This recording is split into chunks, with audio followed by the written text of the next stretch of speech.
History of Louis Vuitton. Hello and welcome back to my channel. This is Why the Fact not coming to all of you with a brand new video. The Louis Vuitton label was founded by Vuitton in 1854 on Rue Neuve des Capucines in Paris. Louis Vuitton started at $10,567 as a sales price. Louis Vuitton had observed that the H.J. Cave Ocelite trunk could be easily stacked. In 1858, Vuitton introduced his flat-topped trunks with Trianon canvas, making them lightweight and airtight. Before the introduction of Vuitton's trunks, rounded-top trunks were used, generally to promote water runoff, and thus could not be stacked. It was Vuitton's grey Trianon canvas flat trunk that allowed the ability to stack them on top of another with ease for voyages. Many other luggage makers later imitated Vuitton's style and design. The company participated in the Universal Exhibition in Paris. In 1871, Yama Iwao became the first recorded Japanese customer, ordering a set of luggage while in Paris as a military observer during the Franco-Prussian War. To protect against the duplication of his look, Vuitton changed the Trianon design to a beige and brown stripes design in 1876. The company opened its first store in London on Oxford Street.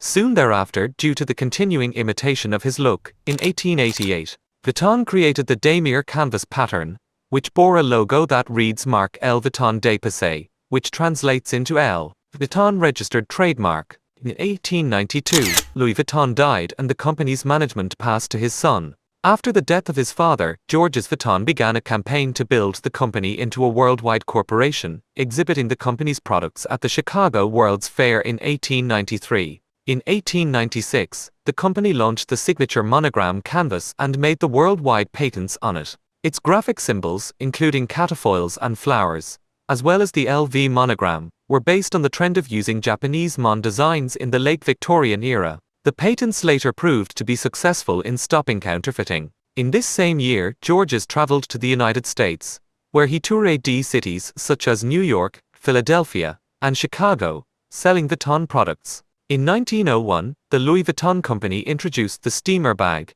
a smaller piece of luggage designed to be kept inside Vuitton luggage trunks. By 1913, the Louis Vuitton building opened on the Champs-Élysées. It was the largest travel goods store in the world at the time. Stores also opened in New York, Bombay, Washington, London, Alexandria, and Buenos Aires as World War I began. Afterwards, in 1930, the Keepall bag was introduced. During 1932, LV introduced the NO bag. This bag was originally made for champagne vintners to transport bottles. Soon thereafter, the Louis Vuitton Speedy bag was introduced. Both are still manufactured today. In 1936, Georges Vuitton died, and his son, Gaston Louis Vuitton, assumed control of the company. During World War II, Louis Vuitton collaborated with the Nazis during the German occupation of France. The French book Louis Vuitton, a French saga authored by French journalist Stéphanie Bonvicini and published by Paris-based Editions Fayard, tells how members of the Vuitton family actively aided the Vichy government led by Marshal Philippe Pétain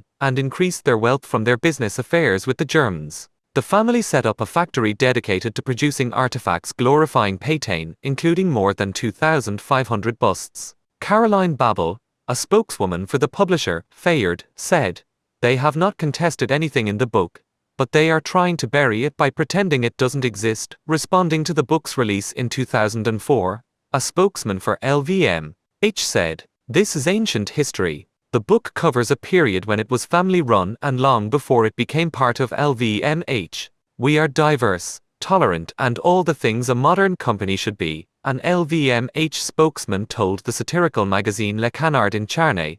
"We don't deny the facts, but regrettably the author has exaggerated the Vichy episode. We haven't put any pressure on anyone. If the journalists want to censor themselves, then that suits us fine."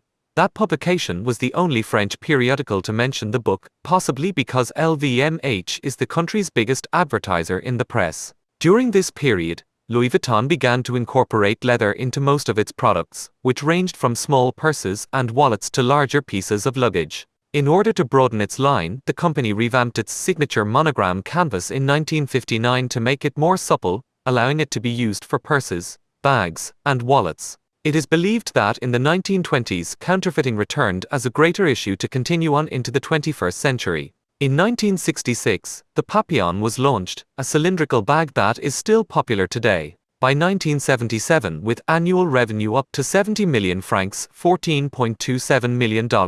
A year later, the label opened its first stores in Japan, in Tokyo and Osaka. In 1983, the company joined with America's Cup to form the Louis Vuitton Cup, a preliminary competition, known as an eliminatory regatta for the yacht race. Louis Vuitton later expanded its presence in Asia with the opening of a store in Taipei, Taiwan in 1983 and Seoul, South Korea in 1984. In the following year, 1985, the EP leather line was introduced. 1987 saw the creation of LVMH, Martha Chandon, and Hennessy, leading manufacturers of champagne and cognac, merged respectively with Louis Vuitton to form the luxury goods conglomerate. Profits for 1988 were reported to have been up by 49% more than in 1987. By 1989, Louis Vuitton came to operate 130 stores worldwide. Entering the 1990s, Yves Carcel was named president, and in 1992, Louis Vuitton entered mainland China by opening its first store in Beijing at the Palace Hotel. Further products became introduced, such as the Tega leather line in 1993 and the literature collection of Voyager Avec in 1994. In 1996, the celebration of the centennial of the monogram canvas was held in 7 cities worldwide. In 1997, Louis Vuitton made Marc Jacobs its artistic director. In March of the following year, he designed and introduced the company's first Pret-a-Porter line of clothing for men and women. Also in this year, products introduced included the Monogram Vernus line, 5 scrapbooks, and the Louis Vuitton City Guide 2012 to present. As of September 2013, the company hired Darren Spaziani to lead its accessory collection. On the 4th of November 2013, the company confirmed that Nicolas Ghesquière had been hired to replace Marc Jacobs as artistic director of women's collections. Ghesquière's first line for the company was shown in Paris in March 2014. On the 7th of April 2014, Edouard Schneider became the head of press and public relations at Louis Vuitton under Frédéric Winkler, who is Vuitton's communications and events director. On the 26th of March 2018, Virgil Abloh was named artistic director of menswear, replacing Kim Jones, who had departed for Dior. He was the label's first African-American artistic director and one of few black designers of a major European fashion house. His debut show was held at the 2018 Paris Men's Fashion Week and staged in the historical Palais Royal Gardens courtyard.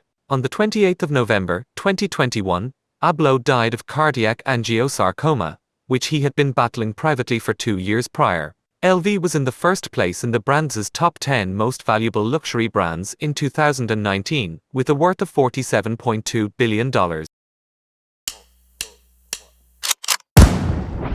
They call me a god. They call me a god. They call me a god. They call me a god. Let's go. I'm about to go off like a weapon. Fuel to the top, got a filled up engine. In my thoughts, obsession. I will not stop, no, I'm never second guessing.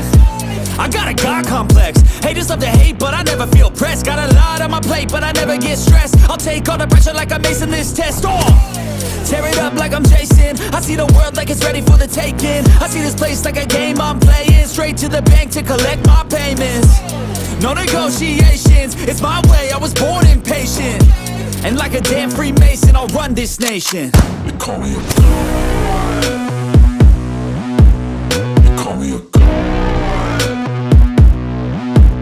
They call me a god. They call me.